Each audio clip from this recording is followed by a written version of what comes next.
Assalamualaikum warahmatullahi wabarakatuh. Selamat pagi anak-anak. Gimana kabarnya? Sehat? Alhamdulillah. Oke anak-anak, sebelum pelajaran hari ini dimulai, alangkah baiknya kita berdoa terlebih dahulu menurut agama dan kepercayaan masing-masing. Berdoa dimulai. Berdoa selesai.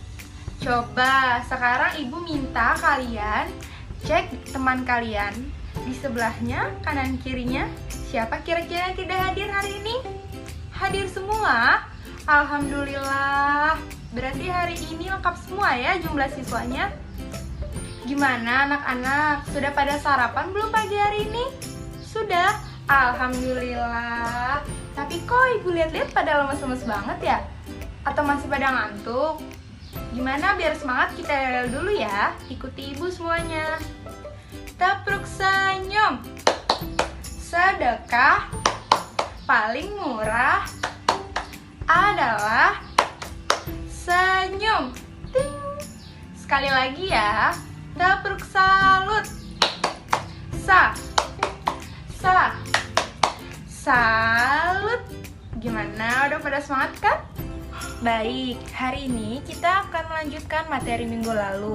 Untuk hari ini kita akan membahas tema 7 tentang perkembangan teknologi produksi pangan dengan subtema 1, pembelajaran ketiga. Dibuka ya semuanya bukunya. Sudah dibuka semuanya? Anak-anak sekarang perhatikan gambar dan teks bacaan berikut. Kita amati ya. Hari ini rumah Lani dikunjungi oleh Bibi. Udin, Edo, Beni, Dayu, dan Siti juga berkunjung ke rumah Lani. Mereka berkumpul di ruang makan. Bibi Lani bekerja di pabrik pengolahan makanan. Bibi menceritakan macam-macam cara mengolah bahan makanan. Bibi menunjukkan teks bacaan tentang teknologi pangan. Udin, Edo, Beni, Dayu, Siti, dan Lani membaca bersama-sama. Nah, selanjutnya adalah teks bacaan tentang hasil teknologi pangan. Perhatikan ya anak-anak, manusia butuh makanan terus-menerus. Bahan makanan yang diperlukan berasal dari hasil panen. Panen terjadi pada waktu tertentu saja. Oleh karena itu, dicarilah cara agar makanan dapat bertahan lebih lama. Agar makanan selalu tersedia, manusia mulai menggunakan teknologi pangan. Teknologi pangan merupakan suatu cara untuk mengolah bahan makanan. Kacang kedelai dapat diolah menjadi tahu, tempe, dan susu kedelai. Mangga dan stroberi diolah menjadi manisan dan selai. Daging dapat diolah menjadi bakso, sosis, dan kornet. Teknologi pangan penting untuk menghasilkan jenis makanan baru. Selanjutnya, makanan olahan tersebut disimpan di dalam kaleng atau di dalam plastik yang kedap udara. Kedap udara maksudnya adalah tidak dapat dimasuki oleh udara. Proses penyimpanannya dapat membuat makanan lebih awet. Ibu minta kalian carilah jenis makanan baru yang dihasilkan oleh teknologi pangan. Kemudian kalian kelompokkan jenis makanan hasil panen dan makanan hasil teknologi pangan. Lalu tuliskan hasilnya pada tabel berikut. Nah, anak-anak sekarang perhatikan tabel berikut ini ya. Di sini ada tabel hasil panen dan hasil teknologi pangannya.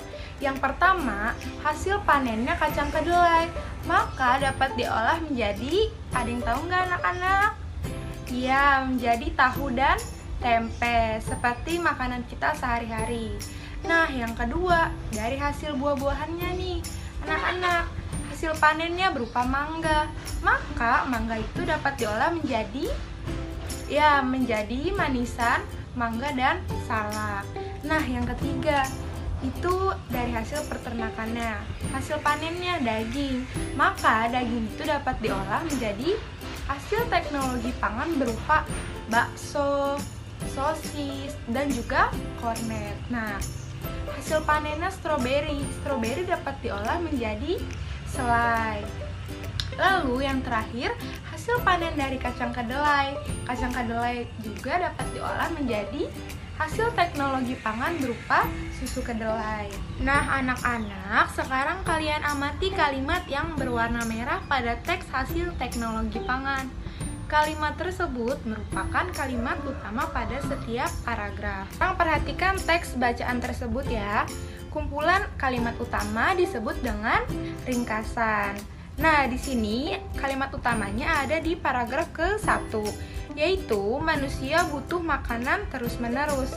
Nah, lalu ada kalimat utama pada paragraf kedua yang berisi agar makanan selalu tersedia, manusia mulai menggunakan teknologi pangan. Nah, kalimat utama di paragraf ketiga nih, yaitu teknologi pangan penting untuk menghasilkan jenis makanan baru. Kalau kalimat utama ini dijadikan satu, bisa disebut dengan ringkasan. Nah, ringkasan itu biasanya isinya adalah inti dari bacaan tersebut. Setelah kita menentukan kalimat utama pada paragraf tersebut, selanjutnya Ibu minta kalian tuliskan kembali kalimat utama dari setiap paragraf agar dapat berbentuk sebuah ringkasan. Dari ringkasan bacaan ini, contohnya seperti ini ya anak-anak. Perhatikan bukunya. Manusia butuh makanan terus-menerus. Agar makanan selalu tersedia, manusia mulai menggunakan teknologi pangan. Teknologi pangan penting untuk menghasilkan jenis makanan baru. Setelah membaca dan bercerita tentang teknologi pangan, Lani mengajak teman-teman bernyanyi bersama. Bibi Lani memperkenalkan sebuah lagu baru. Nah anak-anak, sekarang perhatikan lagu Tukang Sayur karya Pak Ate Mahmud. Nah sekarang perhatikan bukunya ya anak-anak. Kita baca liriknya sambil bernyanyi bersama-sama. Di depan rumah kami setiap pagi lewat tukang sayur langganan ibu. Sayur-sayur, sayur-sayur, demikian seru Bang Tukang Sayur. Dari rumah ke rumah tak kenal lelah, dijualnya sayur dengan ramahnya. Sayur-sayur, sayur-sayur, demikian seru Bang Tukang Sayur. Siapa yang masih ingat arti dari pola irama? Ya, pola irama adalah susunan sekelompok bunyi yang muncul berulang-ulang secara teratur dalam sebuah lagu. Biasanya pola irama yang berbeda karena apa? Ya, karena setiap syair itu pola iramanya selalu berbeda-beda. Pola irama satu diiringi dengan tepuk tangan. Kayak gitu ya contohnya. Dan pola irama yang kedua diiringi dengan petikan jari seperti ini.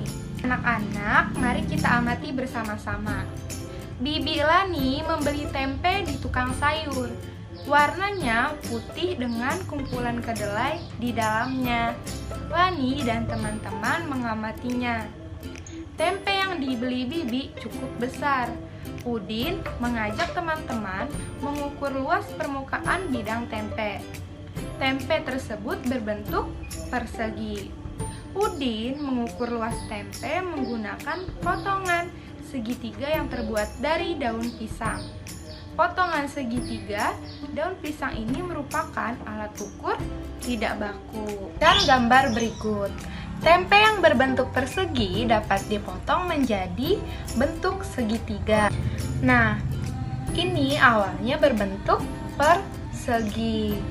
Lalu bisa dipotong menjadi segitiga dengan dibagi dua pada garis diagonalnya ya anak-anak, seperti ini.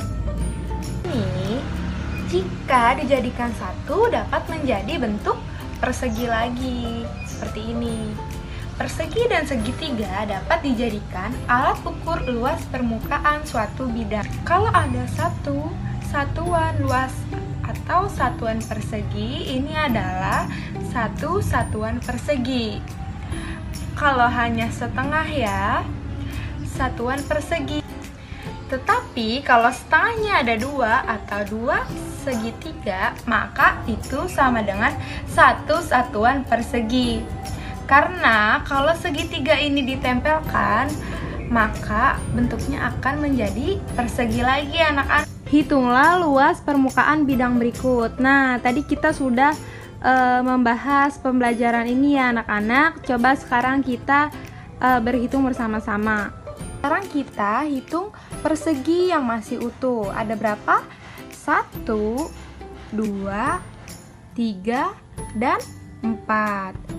Nah, yang berwarna biru ini kita hitung yang setengahnya. Setengahnya di sini ada 2. Setengah ditambah setengah sama dengan 1. Maka yang tadi utuh ada 4 ditambah 1 sama dengan 5 persegi satuan. Demikian pembelajaran hari ini. Semoga materi yang Ibu sampaikan dapat bermanfaat ya. Karena sekarang kita mau pulang, kita harus meminta keselamatan. Jadi sebelum masuk kita berdoa, dan sesudah masuk pun kita tutup dengan doa. Berdoa mulai. Berdoa selesai. Terima kasih. Wassalamualaikum warahmatullahi wabarakatuh.